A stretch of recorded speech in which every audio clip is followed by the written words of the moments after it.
그 기름, 여분의 기름, 이 말씀으로 우리 마태복음 25장 함께 보도록 하겠습니다. 예수님께서는 주님 오심을 기다리면서 우리에게 깨어 있어라, 이 부분에 대해서 당부를 계속적으로 하셨습니다. 자, 본문의 말씀에 보면 미련한 5 처녀와 슬기로운 5 처녀 이야기가 나오고 있습니다. 자, 이 설교는요, 또 이 주제는 한 번쯤은 우리가 들어보았던 내용인 것 같습니다. 자, 미련한 5 처녀, 슬기로운 5 처녀, 차이점이 있어요. 표면적으로 드러나는 차이점은 미련한 5 처녀는요, 등을 준비했지만 기름을 준비하지 않았고, 슬기로운 5 처녀는요, 등과 기름을 함께 준비했다, 이렇게 표현이 되어 있습니다. 마태복음 25장 3절과 4절에 보면 미련한 자들은 등을 가지되 기름을 가지지 아니하고 슬기 있는 자들은 그릇에 기름을 담아 등과 함께 가져갔더니. 그런데 여기서 우리가 한 가지 생각할 것이 있습니다. 왜 기름을 준비하지 않았을까요? 그리고 여기서 말하는 기름은 무엇일까요? 자, 먼저 여기에 나와 있는 기름을 헬라 원문을 연구해 보면 이런 뜻을 갖고 있습니다. 정확하게 말하면 그 기름, 또 정확하게 말하면 여분의 기름, 이것을 의미를 하고 있습니다. 그러니 등에 있는 기름 말고 그 기름, 여분의 기름을 이야기하고 있어요. 왜 그러느냐? 여러분 한번 눈으로 한번 보세요.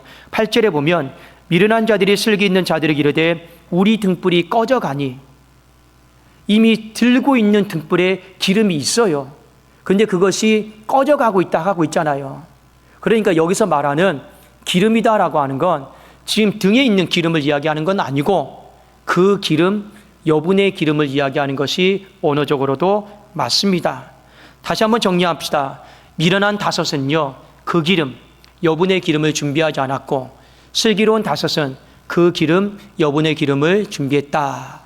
자, 그렇다면 이 준비의 차이는 어디에서 올까요? 13절에 있는 말씀이 말씀을 풀 수 있는 열쇠의 힌트가 되겠습니다. 자, 한번 우리 마태복음 25장 13절 같이 한번 우리 읽어보겠습니다. 자, 시작. 그런즉 깨어 있으라. 너희는 그 날과 그 때를 알지 못하느니라. 우리는 그 날과 그 때를 알지 못합니다.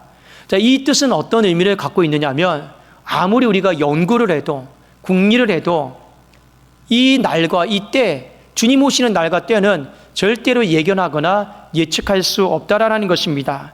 자, 근데 문제는 뭐냐? 이 미련한 5 처녀들이 이 날과 때를 내 생각으로 예측하려고 했고 예견을 했다는 거예요. 자, 쉽게 말씀드리면 이때쯤이면 신랑이 오겠구나. 우리의 경험상 이때쯤이면 신랑이 왔다. 그러니 이것저것 다 계산해 보니까 굳이 여분의 기름을, 그 기름을 준비할 필요는 없다. 이게 왜요? 그날과 그때를 어느 정도 본인들이 알고 있다, 예측하고 있다라고 생각하니 이 준비 단계에서부터 이런 차이가 생기는 거예요. 여러분, 우리나라가 90년대에 이 강릉 동해안에 이 무장 공비들이 침투하고 이 잠수함이 침투한 사건이 한번 있었습니다. 어처구니 없는 일이었죠. 그런데 그때 모든 여러분 침투 경로와 경계 근무를 다 점검을 해보니까 하나의 결론이 있었어요. 초소의 근무자들이 문제였어요. 왜 정신 바짝 차리지 않았느냐? 어떤 마음으로 근무를 했느냐? 받느냐 안 받느냐? 이걸 가지고 조사에 들어갔거든요. 그런데 놀랍게도 그 근무자의 입에서 이런 말이 나왔습니다. 안 올 줄 알았어요. 안 올 줄 알았어요. 침투할 생각은 꿈에도 갖지 못했어요. 왜요? 그날이 6월광이거든요. 여러분, 우리가 한 달을 딱 살펴보면 달빛이 어두울 때를 무월광이라고 그래요. 달빛이 밝을 때를 6월광이라고 그래요. 그러니 근무를 서면서 대보름달이 떠 있어요. 날이 밝아요. 6월광이니 그냥 설마 적이 올까? 적은 이때 올 수가 없어. 다 보고 있는데. 그러면도 서로 잡담하고 이야기하고 근무를 선 거예요. 그런데 북한군이 언제 침투한 거예요? 달이 다 떠 있는 6월광에 침투를 한 거예요. 그래도 그 뒤로 이 합참에서요, 이 분석 자료가 바뀌었습니다. 그 전까지는 무월광에 적이 침투하기가 좋으니 정신 바짝 차리라고 그랬어요. 이제는 어떻게 바뀌었느냐? 무월광이든 유월광이든 상관없이 정신 바짝 차리라. 그때부터 바뀌게 되었습니다. 왜요? 문제가 뭡니까? 유월강에는 절대로 적이 침투하지 않는다. 침투한 사례가 없다. 우리 생각대로 근무하다 보니 뚫리게 되어 있는 겁니다. 사랑하는 여러분, 미련한 다섯 처녀, 어떤 신앙인을 상징하고 있습니까? 내 생각으로 끝까지 신앙생활하는 사람을 의미하고 있죠. 기억하십시오. 신앙생활은 내 생각이 기준이 되면 안 됩니다. 내 생각이 기준이 되면 주님 못 만나요. 내 생각이 기준이 되면 하나님의 일하심을 경험할 수가 없습니다. 그저 우리는 하나님이 끼어있으라 하면 끼어있으면 되는 거죠. 하나님이 이렇게 하라고 하면 이렇게 하면 되는 거죠. 하나님이 나만 장군에게 요단강에 가서 몸을 7번 담그라고 하면 7번 담그면 되는 거예요. 근데 문제는 여러분 뭡니까? 신앙생활을 하지만 여전히 우리 안에 똑똑한 사람들이 너무나도 많이 있는 것이 문제입니다. 여러분, 성경에 보면 자칭 이 똑똑한 사람 하나님이 미련하게 만들겠다 경고하는 구절이 있어요. 고린도전서 1장 19절 20절에 보면 기록된 바 내가 지혜 있는 자들의 지혜를 멸하고 총명한 자들의 총명을 폐하리라 하였으니, 교회 안에서 똑똑하다라고 여기는 그 총명함들을 하나님이 다 미련하게 만들겠다. 그리고 20절에 지혜 있는 자가 어디 있느냐, 선비가 어디 있느냐, 이 세대의 변론가가 어디 있느냐, 하나님께서 이 세상의 지혜를 미련하게 하신 것이 아니냐. 그러니 믿음의 공동체 안에서 똑똑한 사람들이 너무 많이 있으면 안 돼요. 그러니 여러분 어떻게 됩니까? 하나님께서 말씀하신 그 기름을 준비하지 못하는 거예요. 제가 일전에 부교육자리에 있을 때 사역을 하면서 담임 목사님에게 이런 말을 참 많이 들었습니다. 목사 참 똑똑해. 목사 참 똑똑해. 맨 처음엔 그게 칭찬인 줄 알았어요. 근데 나중에 보니까 그게요, 칭찬이 아니고 돌려가면서 말씀하신 책망이더라고요. 신앙생활을 머리로 하지 마라. 왜요? 가만히 제가 이게 사역을 할 때 보니까 목사님이 이렇게 말씀하시니, 목사님 이건 이렇게 하면 안 되고요, 이건 이렇게 하는 게 더 낫지 않습니까? 이건 이것보다 이렇게 하는 게 더 낫지 않습니까? 듣고 보면 다 맞아요. 맞아요. 그런데 하나님은요, 똑똑한 자를 필요하지 않습니다. 오히려 하나님 앞에서 지혜로운 자, 하나님 앞에서 순종하는 자가 필요해요. 왜 여러분 이게 중요한지 아십니까? 아까도 제가 말씀드렸죠. 성경 원문에 보면 등을 가지되 기름을 가지지 않았다 했습니다. 정확하게 말씀드리면 등을 가지되 그 기름을 준비하지 않았다. 여러분, 그 기름이 뭡니까? 그 기름이 뭐예요? 앞에 정간사가 붙었잖아요. 그 기름은 주님이 말씀하신 기름이에요. 주님이 말씀하신 기름이에요. 그 기름은 뭡니까? 우리 입장에서 보면 마땅히 준비해야 될 기름이란 말이에요. 그래서 그 기름이에요. 이 말씀을 하신 이유가 뭐냐? 여러분, 성경에 보면 유대인들이 있어요. 유대인들은 지금도 엄청나게 똑똑한 사람들이에요. 그리고 미국의 경제와 세계의 경제를 다 주름잡고 있는 사람들이 유대인들입니다. 유대인들의 수학머리와 과학머리는요, 쫓아갈 수가 없어요. 그들이 나름대로 똑똑하다라고 자칭 여기는 사람들입니다. 그런데 그들은 놓친 게 있어요. 무엇을 놓쳤습니까? 그 기름을 놓쳤어요. 그 기름이 뭘까요?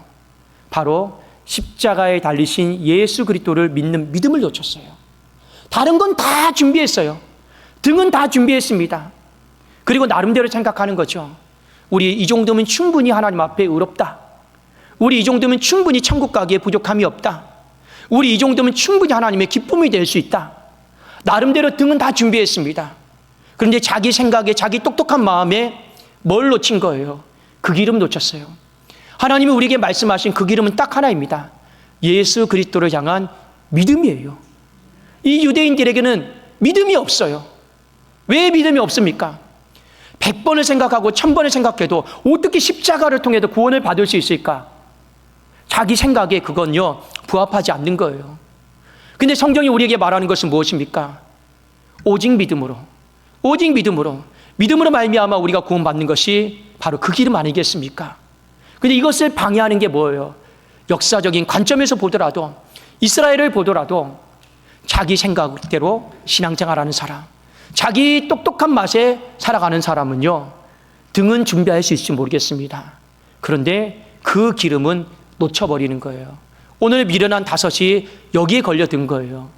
등을 준비했는데 왜 그 기름을 준비하지 않았습니까? 내 생각을 내려놓지 못해서 그렇습니다. 두 번째, 신랑이 도착했을 때 미련한 5 처녀들이 혼인잔치에 들어가지를 못했습니다. 자, 마태복음 25장 10절에 보면 이렇게 기록이 되어 있죠. 그들이 사러 간 사이에 신랑이 오므로 준비하였던 자들은 함께 혼인잔치에 들어가고 문은 닫혔다. 이때 이들이 밖에서 문을 두드립니다. 주여, 주여, 우리에게 열어주소서. 이때 주님이 신랑이 뭐라고 대답을 하냐면 12절에 이렇게 이야기를 하고 있습니다. 한번 우리 마태복음 25장 12절 함께 보겠습니다. 시작. 대답하여 이르되 진실로 너희에게 이르노니 내가 너희를 알지 못하노라 하였느니라. 여기 알다, 모른다 이 표현이 있죠. 이 단어가 어떤 뜻을 갖고 있냐면, 자, 그 뒤에 데살로니가전서 5장 12절 한번 띄워주실까요? 같이 한번 읽어봅시다. 시작. 형제들아, 우리가 너희에게 구하노니 너희 가운데서 수고하고 주 안에서 너희를 다스리며 권하는 자들을 너희가 알고, 이게 알다 단어가 나오죠. 그러면 성경은 이 알다, 모르다라는 것을 어떤 단어로, 어떤 뜻으로 사용했는가? 성경의 해석을 보면 답이 나와 있습니다. 그 뒤에 13절에 나와 있는데 같이 한번 우리 읽어보겠습니다. 시작. 그들의 역사로 말미암아 사랑 안에서 가장 귀히 여기며 너희끼리 화목하라. 잠깐 띄워주세요. 알다라고 하는 단어를 사랑 안에서 가장 귀하게 여겨라, 이렇게 풀었었습니다. 실제로 알다라고 하는 단어가 존경하다, 존경하다, 소중히 여기다, 사랑하다예요. 그 단어의 문맥상 사랑 안에서 가장 귀하게 여기십시오, 그게 알다예요. 그러면 주님이 이 미련한 5 처녀들에게 내가 너희를 도무지 알지 못한다, 내가 너희를 사랑하지 않는다, 달리 말하면 너희들은 애당초 나를 향한 사랑의 마음이 없었다, 그렇게 말씀을 하시는 거예요. 여러분, 우리가 주님 오심을 기다리며 준비할 때 챙겨야 될 여분의 기름이 있어요. 그 여분의 기름이 무엇입니까? 사랑입니다. 왜냐? 사랑이 없으면 사람은 의무감 속에 움직이게 되어 있습니다. 신앙생활은 의무감을 하는 게 아니에요. 신앙생활은 사랑으로 하는 것입니다. 여러분, 때로는 내 삶이 의무감 속에 내가 봉사하고 예배드리고 기도하는 날도 있을 거예요. 저도 지난 시간에 말씀드렸죠. 집이 지척이에요. 때로는 교회를 올 때 의무감 속에 올 때도 있습니다. 그러나 확률적으로 따져봤을 때 1년이 365일이다라면 한 5일 정도? 5일 정도는 의무감이에요, 솔직히요. 그런데 360일 정도는요, 의무감은 아닙니다. 사랑의 마음으로 옵니다. 뭘 보면 여러분 알 수 있냐면, 목사에게 가장 중요한 것 중에 하나가 무엇이냐면 설교 준비예요. 설교 준비입니다. 여러분, 제가 한 주를 살아가면서 거의 설교를 10편, 많을 때는 13편 보통 이렇게 준비를 하곤 합니다. 솔직히 쉬운 일은 아니에요. 그런데 하나님 앞에 이런 마음은 하나님은 아실 거예요. 한 번도 설교를 준비하면서 부담된다, 어렵다, 힘들다, 또 말씀 준비해야 돼, 이런 마음을 가진 적은 거의 없습니다. 그것이 10편이든 20편이든 그냥 하나님 앞에서 감사합니다. 말씀을 준비할 수 있도록 저를 써주셔서 감사합니다, 이런 마음이지 또 설교해야 돼, 또 준비해야 돼, 솔직히 이런 마음은 없어요. 그리고 제가 제 스스로가 하나님 앞에 다짐하고 있는 게 있어요. 하나님, 주께서 내 중심을 아실진데, 내 마음을 아실진데 혹여나 제가 설교를 준비하면서 부담이 된다, 또 준비해야 돼, 이런 마음이 있다라면 하나님, 저는 자고 우면하지 않고 그대로 이 목회직을 내려놓겠습니다. 제 다짐이에요. 왜요? 저는 우리 성도님들이 의무감 속에서 준비한 설교를 듣기를 원치 않아요. 그건 서로 죽이는 일이에요. 저는 우리 성도님들이 사랑 속에서 설교를 듣기를 원하지, 목사가 어거지로 짜서 의무감 속에서 준비한 설교를 듣는다라면 그건요, 생명을 죽이는 일과 별반 다를 것이 없잖아요. 중요한 건 여러분, 의무감 속에 살아갈 수 있어요. 그러나 그것이 여러분의 365일 중에서 절반을 넘으시면 안 됩니다. 그리고 우리는 의무감 속에 있을 때 뭐 해야 되는 거예요? 이 여분의 기름, 사랑을 놓고 기도를 하셔야 됩니다. 여러분, 본문 말씀에 보면 왜 미련한 처녀들은 여분의 기름을 준비하지 않았을까요? 의무감 속에 겨우 등만 준비한 거예요. 의무감 속에 정말 등만 겨우 준비한 거예요. 여분의 기름을 준비한다라는 건 사랑하는 마음이 있으면 사람이 여력이 생깁니다. 사랑하는 마음이 있으면 사람이 여유가 있어요. 사랑하는 마음이 있으면 사람이 배려심이 있어요. 이건 여러분 달리 설명할 방법이 없습니다. 여러분 남녀관계, 부부관계를 보십시오. 사랑하는 마음이 있으면 배려가 있어요. 근데 사랑하는 마음이 없으면 내 몸 하나 추스리기가 어려워요. 그게 현실입니다. 여러분 교회 안에서도 마찬가지입니다. 여러분들이 교회 공동체 안에 사랑하는 마음이 있으면 여력이 생겨요. 여유가 있어요. 여러분 안 힘든 사람이 어디 있습니까? 버겁지 않는 사람이 어디 있습니까? 그것은 사랑이 있음이냐 없음이냐 바로 그 차이입니다. 내가 만약 의무감 속에서 신앙생활을 하고 있다면 딱 여기까지만. 그러나 내가 사랑 속에서 신앙생활을 하고 있다면 하나 더. 내가 의무감 속에서 신앙생활을 하고 있다면 등까지만. 내가 사랑 속에서 신앙생활을 하고 있다면 등을 뛰어넘어서 여분의 기름도 이렇게 바뀌게 되어 있는 것입니다. 왜요? 슬기로운 다섯 처녀는 생각을 한 거예요. 만일 등만 준비했을 때, 등불이 다 꺼졌을 때, 신랑이 만약 그때 왔을 때 길을 잃어버리지는 않을까? 발을 헛디지는 않을까? 넘어지지는 않을까? 그게 머릿속에 그려지거든요. 그러니 어떻게 해요? 번거로운 일이지만, 돈이 드는 일이지만 어떻게 하는 겁니까? 여분의 기름을 별도로 준비해요. 쓰든지 안 쓰든지요. 왜요? 신랑을 사랑하는 마음 때문에 그렇습니다. 사랑하는 여러분, 그 기름 챙겼습니까? 여분의 기름 챙기셨습니까? 오늘 본문의 말씀이 우리에게 주는 두 가지 메시지입니다. 신앙생활, 내 생각 내려놓으셔야 돼요. 내 생각 내려놓지 못하면 그 기름 챙기기가 어렵습니다. 유대인들은 내 생각, 똑똑함 못 내려놓으니까 예수 그리스도를 향한 그 기름, 믿음 못 챙긴 거예요. 다시 한번 내 생각을 내려놓고 하나님의 생각에 내가 승복할 수 있기를 주님의 이름으로 축원합니다. 그래야지만이 그 기름 챙기는 것이 가능해요. 안 그러면 주님이 말씀하신 그 기름, 믿음이라고 칩시다. 이거 어리석은 일이에요. 번거로운 일이에요. 귀찮은 일이에요. 그런데 내 생각 끝까지 못 내려놓는다. 주님 만나기는 어렵더라. 이것이 성경이 우리에게 주는 첫 번째 교훈입니다. 또 하나는 무엇입니까? 만일 내가 의무감 속에서 신앙생활을 하고 있다면 기억하십시오. 의무감 속에 신앙생활하는 사람은 딱 등까지입니다. 여기까지입니다. 그러나 사랑 속에서 신앙생활하는 사람은 등과 함께 여분의 기름입니다. 여력이 있어요. 저는 여러분들이 신앙생활하면서 여력이 있었으면 좋겠습니다. 여유가 있었으면 좋겠습니다. 배려심이 있었으면 좋겠습니다. 가끔씩 제가 집사람과 다투는 것 중에 하나가 뭐냐면 이런 말을 해요. 크게 막 싸우고 치고받고 하는 게 아니에요. 참 배려가 없어. 이런 말을 간혹 가다가 들을 때가 있습니다. 배려가 없다란 말이 무슨 말이에요? 사랑이 없다라는 거죠. 사랑이 있었으면 배려해 줬을 텐데. 그런데 간혹 가다가 그 배려가 없다 말을 들을 때가 언제냐? 제가 몸이 힘들 때, 제가 이것저것 생각이 복잡할 때, 그때가 배려가 없다라는 말을 간혹 가다가 듣습니다. 근데 사랑은 뭐예요? 사랑은 무엇입니까?